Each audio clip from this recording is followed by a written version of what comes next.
বর্তমান পৃথিবীতে বিভিন্ন জায়গায় মুসলিমদের উপর জাতিগত নিপীড়ন চলছে। সেটা ভারতের কাশ্মীরে বলেন, মিয়ানমারের রোহিঙ্গা জনগোষ্ঠীর উপর আরাকান রাজ্যে নিপীড়ন বলেন। এই বিষয়গুলি যখন আমরা দেখি আমরা কষ্ট পাই, ব্যথিত হই, ক্ষুব্ধ হই। কিন্তু অবাক করা ব্যাপার কি জানেন, এই পৃথিবীর সবচেয়ে বড় জাতিগত নিপীড়ন যেটা মুসলিমদের উপর চলছে সেটা কিন্তু ভারতে বা মিয়ানমারে না, বা মধ্যপ্রাচ্যে না। মুসলিমদের উপর সবচেয়ে ভয়ঙ্কর জাতিগত নিধনটা বর্তমানে চলতেছে চীনের ঝিনজিয়াং প্রদেশের উইঘুর মুসলিমদের উপর। বাট এই বিষয়টা নিয়ে আমরা খুব বেশি মানুষ কথা বলি না। হয়তো চায়না একটা গ্লোবাল পাওয়ার, ইকোনমিক এবং মিলিটারি কারণে চায়নার উপর অনেকেই হয়তো ডিপেন্ডেন্ট, এই জন্য সাহস করে কেউ কথা বলতে চায় না। অথচ দেখেন, চীনের জিনজিয়াং প্রদেশে মুসলিমদের সংখ্যা 1 কোটির বেশি। এই মানুষগুলির উপর গত প্রায় 70 বছর ধরে চাইনিজ সরকারের ভয়ঙ্কর এক মানবিক নিপীড়ন চলতেছে, যেটাকে ঠিক সরাসরি গণহত্যা বলা যায় না। অর্থাৎ মাথায় বন্দুক ঠেকিয়ে কাউকে গুলি করে গণহত্যা করা হচ্ছে, ব্যাপারটা এরকম না। এখানে আসলে সিস্টেমেটিক গণহত্যা চলতেছে,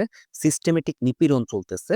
যেখানে 1949 সালে চায়না রিপাবলিক তৈরির আগে চীনের জিনজিয়াং প্রদেশের উইঘুর মুসলিমের সংখ্যা ছিল, সেই টোটাল জিনজিয়াং প্রদেশের জনসংখ্যার 83%। অন্যদিকে হ্যান চাইনিজ বা মূল ধারার চাইনিজ জনগণের সংখ্যা ছিল মাত্র 6%। সেইটা নেমে বর্তমানে 2020 সালের আদমশুমারি অনুযায়ী 2020 সালে জিনজিয়াং প্রদেশে উইঘুরদের সংখ্যা নেমে আসে 45%-এ। অন্যদিকে হান চাইনিজ বা মূল ধারার যে চাইনিজ জনগোষ্ঠী, তাদের সংখ্যা হয়ে যায় 42%। বর্তমান 2025-26-এর হিসাব করলে এই সংখ্যাটা হয়তো অনেকেই বলে থাকে ব্যবধান আরো বেড়ে গেছে। অর্থাৎ অনেকেই বলে 50%-এর বেশি এখন হান চাইনিজ। অন্যদিকে উইঘুরদের সংখ্যা বা মুসলিম জনগোষ্ঠীর সংখ্যা নেমে আসছে 40%-এর নিচে। এই যে 70 বছরে একটা সংখ্যাগরিষ্ঠ জাতিকে তার নিজ ভূমিতে সংখ্যালঘু করে দেওয়ার যে প্রক্রিয়া, এটা সরাসরি মাথায় বন্দুক রেখে হয় নাই। কিভাবে হয়েছে জানেন? 2014 থেকে 2024 সালের মধ্যে অন্তত 18 লাখ উইঘুর পুরুষদেরকে বিভিন্ন ডিটেনশন ক্যাম্পে, তারা এটাকে বলে রিহ্যাব, আমরা মাদকাসক্তদের রিহ্যাবে দিই, বাট এখানে দেখা গেল তারা মুসলিম। এই অপরাধে চাইনিজ সরকার তাদেরকে রিহ্যাবে নিয়ে আসছে। এটা একটা বিশাল আকারের জেলখানার মতন। 18 লাখ উইঘুর মুসলিম পুরুষকে এখানে বন্দি করে নির্যাতন করা হয়েছে অমানবিক ভাবে। চাইনিজ গভর্নমেন্ট থেকে বলা হচ্ছে তাদেরকে চায়নার মূল ধারার যে সংস্কৃতি, কালচার এবং সিস্টেমের সঙ্গে তারা অ্যাডাপ্ট করার যে ট্রেনিং, এটা দেওয়ার জন্য তাদেরকে আনা হয়েছে। অথচ এখানে এনে দেখা গেল ওই উইঘুর মুসলিমদের অনেককে তারা বিভিন্ন ইনজেকশন বা মেডিকেল সার্জারির মাধ্যমে পুরুষত্বহীন করে দিচ্ছে, যেন তারা আর বাবা না হইতে পারে। এইভাবে তারা 1 মিলিয়নের বেশি পুরুষকে পুরুষত্বহীন বা বাবা হওয়ার ক্ষমতাহীন করে দিয়েছে। এছাড়াও 12 লাখের বেশি উইঘুর মুসলিম নারীদেরকে তারা একইভাবে মেডিকেল সার্জারি বা বিভিন্ন ইনজেকশন প্রয়োগের মাধ্যমে বন্ধা করে দিয়েছে, যেন তারা মুসলিম সন্তান উৎপাদন করতে না পারে। চাইনিজ গভর্নমেন্টের অভিযোগ, উইঘুররা অনেক বেশি বাচ্চা জন্ম দেয়, চায়নার এক সন্তান নীতির সঙ্গে যা সামঞ্জস্যপূর্ণ না। অথচ 1933 সালে যখন উইঘুর রাজ্য অফিসিয়ালি চায়নার সঙ্গে ইনক্লুডেড হয়, তখন কথাই ছিল যে চায়নার একটা অংশ উইঘুর বা যে জিনজিয়াং রাজ্য সেটা হবে, কিন্তু এটা একটা অটোনমাস বা স্বায়ত্তশাসিত রিজিয়ন হবে, যেখানে আর্মি এবং পররাষ্ট্র বিষয়ক জিনিসপত্র ছাড়া বাকি সবকিছু উইঘুর মুসলিমরা তাদের নিজেদের মতো করে পরিচালনা করবে। এখন চায়নার পূর্ব দিক থেকে প্রচুর পরিমাণে হান জনগোষ্ঠীকে ওখানে জায়গা জমি দিয়ে পুনর্বাসন করা, এবং এই যে সিস্টেমেটিক ওয়েতে উইঘুর নারী পুরুষদেরকে বাবা মা হওয়ার ক্ষমতা হ্রাস করার মাধ্যমে চাইনিজ গভর্নমেন্ট উইঘুরকে একটা মুসলিম নিপীড়নের সবচেয়ে বড় কারখানায় পরিণত করেছে পৃথিবীতে। আমার মনে হলো এই বিষয়টা নিয়ে আমাদের কথা বলা উচিত, আমাদের এই বিষয়ে প্রতিবাদ করা উচিত। তারই একটা অংশ বলতে পারেন এই ভিডিওটা। তবে এই যে জাতিগত নিপীড়ন, মানুষের উপর যে ধরনের অত্যাচার হয়, এর চাইতে আসলে বেশি থ্রিলিং হচ্ছে এই যে চায়না একটা বিশাল দেশ, এই দেশের বেশিরভাগ মানুষ হচ্ছে হ্যান চাইনিজ জনগোষ্ঠী, যাদের ভাষা হচ্ছে মান্দারিন, যাদের ধর্ম হচ্ছে বুদ্ধিস্ট বা কনফুসিয়াসের দর্শন। এইরকম একটা জায়গায় বিশাল এলাকা নিয়ে চীনের কিন্তু সবচেয়ে বড় প্রদেশ হচ্ছে এই জিনজিয়াং, যেটার আয়তন 16 লাখ বর্গ কিলোমিটারেরও বেশি। অর্থাৎ বলতে পারেন 10টা বা 11টা বাংলাদেশের সমান আয়তন নিয়ে এই বিশাল ভূখণ্ডে হান চাইনিজদেরকে বাদ দিয়ে, বৌদ্ধ ধর্ম বা কনফুসিয়াসের দর্শন বাদ দিয়ে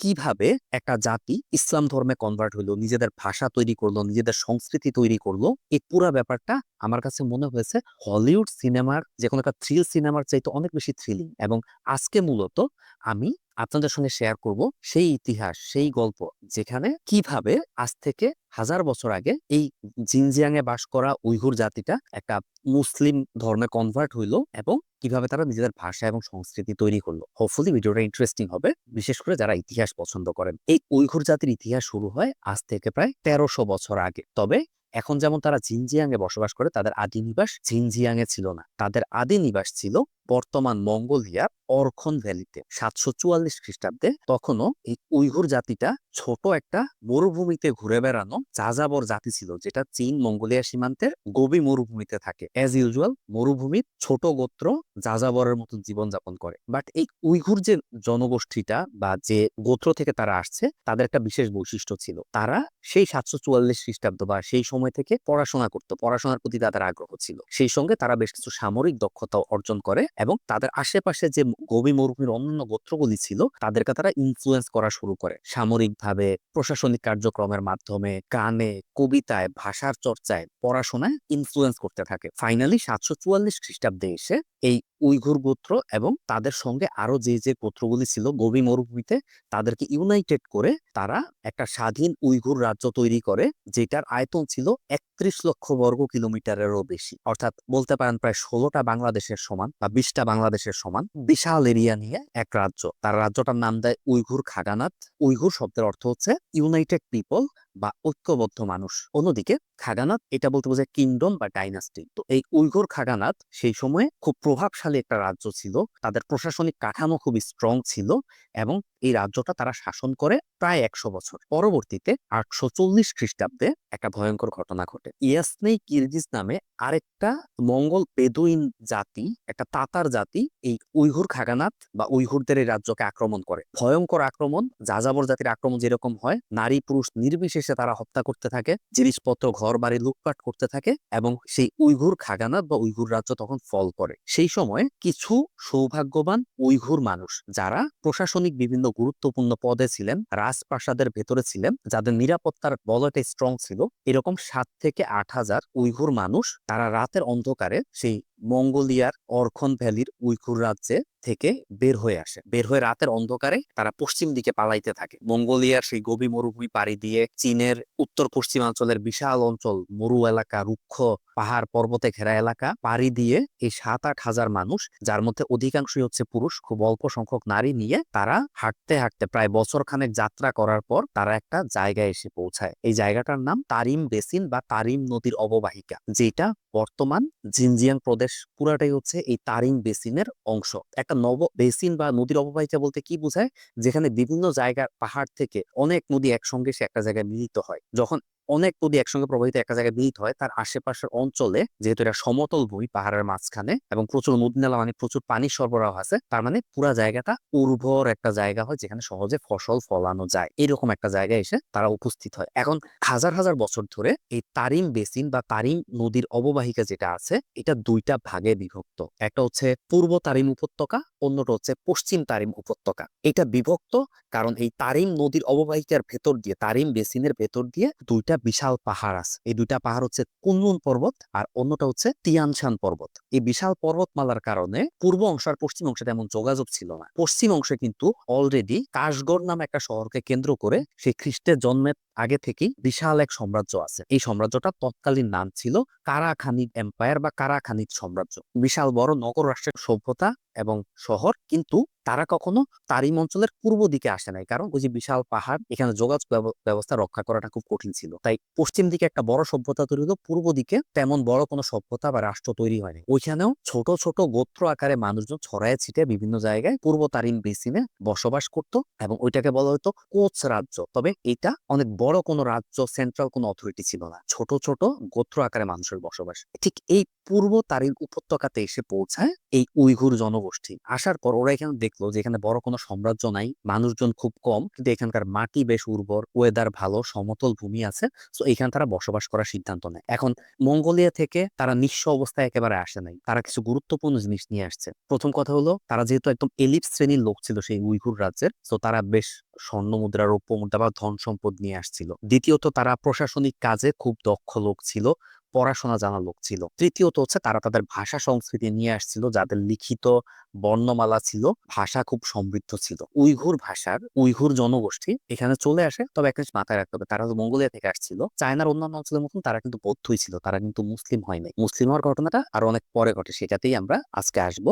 বাট তার আগে এই জায়গাটা একটু বোঝার চেষ্টা করি। তারা এখানে এসে বসবাস করা শুরু করে, বাট তাদের আসলে দলে নারীর সংখ্যা খুব কম ছিল। তো তারা যেটা করে, বিয়ে শাদী সংসার বাস তো করতে হবে, তাহলে না সভ্যতা তৈরি হবে। তারা একদম জিরো থেকে এখানে শুরু করে, বাট তারা আশেপাশের মানুষজনের সঙ্গে কোলাবোরেট করার চেষ্টা করে, যে ক্ষুদ্র ক্ষুদ্র জাতিগুলি বা গোত্রগুলি এই পূর্ব তারিম উপত্যকায় বসবাস করে তাদের সঙ্গে তারা যোগাযোগ করে, তাদের মধ্যে টাকা পয়সার লেনদেন হয়, যেহেতু তারা ভালো টাকা পয়সা নিয়ে আসছিল। তাদের কাছ থেকে তারা কৃষিকাজ শেখে, বিশেষ করে কারণ তারা তো মরু অঞ্চলের লোক ছিল, তারা কৃষিকাজ করতো না। আবার তারিম উপত্যকায় যেহেতু উর্বর জমি, তো এইখানকার মানুষ কৃষিকাজ করতো, তারা কৃষিকাজ শেখে। তারা আবার মরুভূমিতে বিশাল সভ্যতা তৈরি করছে, তো তাদের ঘর বাড়ি বড় অট্টালিকা বানানোর একটা প্র্যাকটিস ছিল উইঘুরদের। তারা আবার ঘর বাড়ি অট্টালিকা তৈরি করে, এবং ওই যে ছোট ছোট গোত্রগুলি তাদের বিভিন্ন মেয়েদেরকে তারা বিয়ে করে, যেহেতু তাদের এখানে পুরুষের সংখ্যা বেশি। আলটিমেটলি তারা সবাইকে প্রভাবিত করতে থাকে। এবং পূর্ব তারিম উপত্যকার যে ছোট ছোট গোত্রগুলি, তারা তো ওইভাবে পড়াশোনা করে নাই, তারা তো নগর রাষ্ট্র কখনো দেখে নাই, বড় রাজ্য পরিচালনার অভিজ্ঞতা নেই। আলটিমেটলি দেখা যায় এই উইঘুরদের নেতৃত্বে তারা আস্তে আস্তে করে তাদের একটা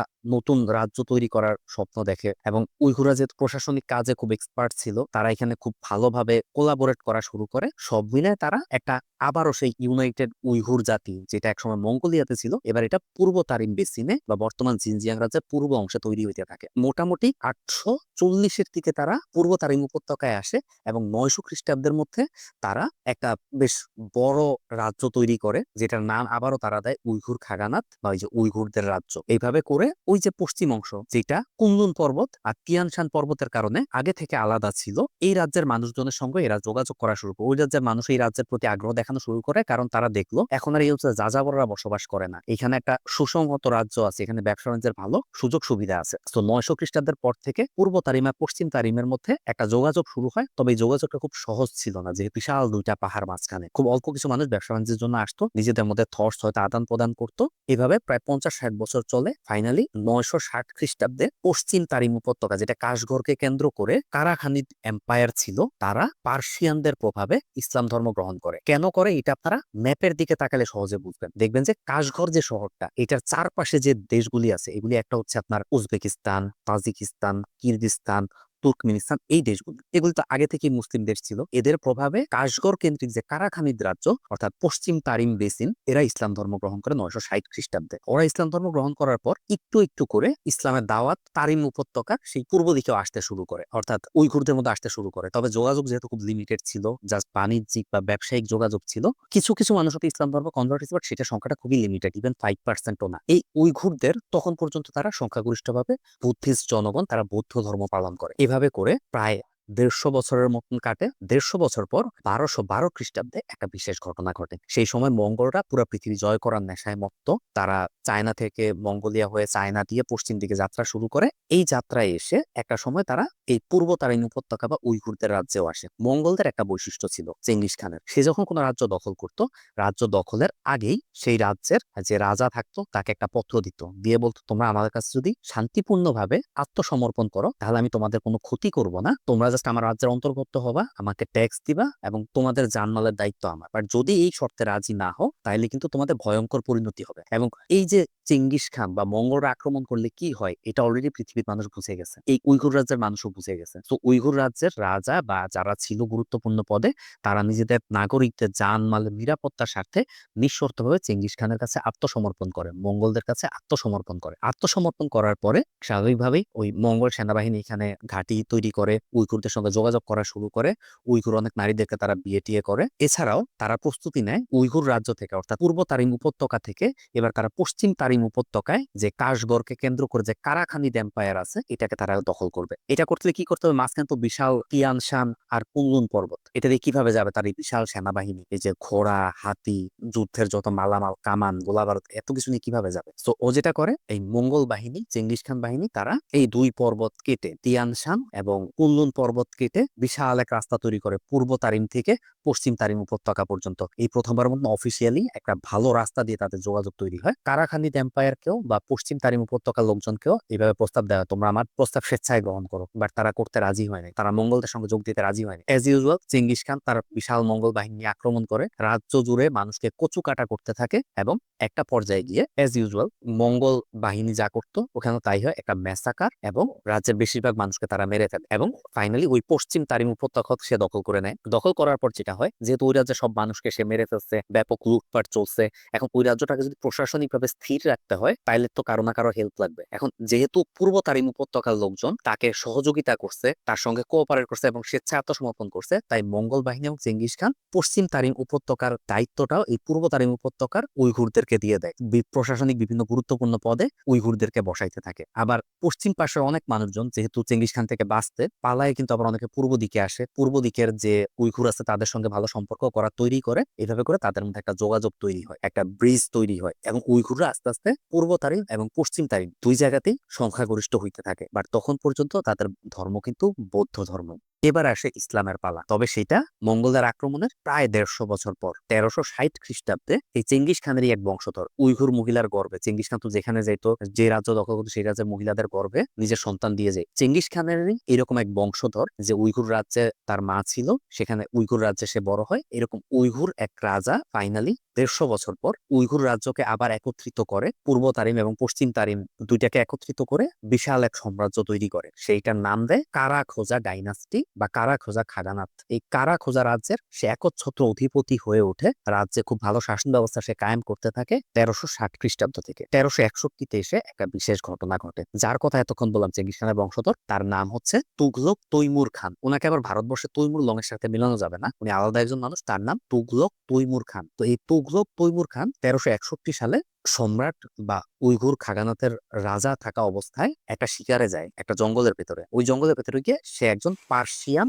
সাধুর দেখা পায়, যে হচ্ছে মুসলিম। সে জঙ্গলের মধ্যে বসে আল্লাহর ইবাদত করত, এক ধরনের ধ্যানের মধ্যে থাকতো, এবং তাকে পাওয়ার পর যে কোনো কারণে তাকে খুব ভালো লাগে তার, এবং সে গিয়ে জিজ্ঞেস করে, তুমি এখানে কি করতেছো, তোমার কাজটা কি, বা তুমি কার উপাসনা করতেছো, কার ধ্যান করতেছো? তখন সে বলে, আমি সত্যিকারের যে আল্লাহ, সত্যিকারের যে ঈশ্বর, তার ধ্যান করতেছি, তার ইবাদত করতেছি। তখন বলে, সেই আল্লাহ কে? তখন সে ইসলাম ধর্ম, তাওহীদের যে কনসেপ্ট, ইসলাম ধর্ম কিভাবে জীবনযাপন করতে বলছে, এই পুরা বিষয়টা হচ্ছে তুঘলক তৈমুর খানকে সে জানায়। এই তুঘলক তৈমুর খান খুবই মুগ্ধ হন ইসলাম ধর্মের কনসেপ্টে, তাওহীদের কনসেপ্টে, এবং তিনি ইসলাম ধর্ম গ্রহণ করেন। শুধু তাই না, তিনি তার উইঘুরদের সমন্বয় তৈরি বিশাল এক রাজ্য, যেটা সে নাম দিয়েছে কারা খোজা ডাইনাস্টি, এই কারা খোজা রাজ্যের নারী পুরুষ সবাইকে ইসলাম ধর্ম গ্রহণ করতে বলেন। সেই সময় ধারণা করে ৩ লাখের মতন মানুষ ছিল, তারা সবাই ইসলাম ধর্ম গ্রহণ করে, ইসলাম ধর্মে কনভার্ট হয়। এবং এখানে একটা ইন্টারেস্টিং ঘটনা ঘটে, সেই সময় রাজ্যে পুরুষের সংখ্যা ছিল আনুমানিক ১,৬০,০০০। রাজা নিজে, তুগলক তৈমুর খান নিজে খাতনা হন এবং রাজ্যের সকল পুরুষকে খাতনা হওয়ার আদেশ জারি করেন। এই সময়ে খুব অল্প সময়ের মধ্যে পুরা রাজ্যের ১,৬০,০০০ পুরুষকে খাতনা দেওয়া হয়, একদম ছোট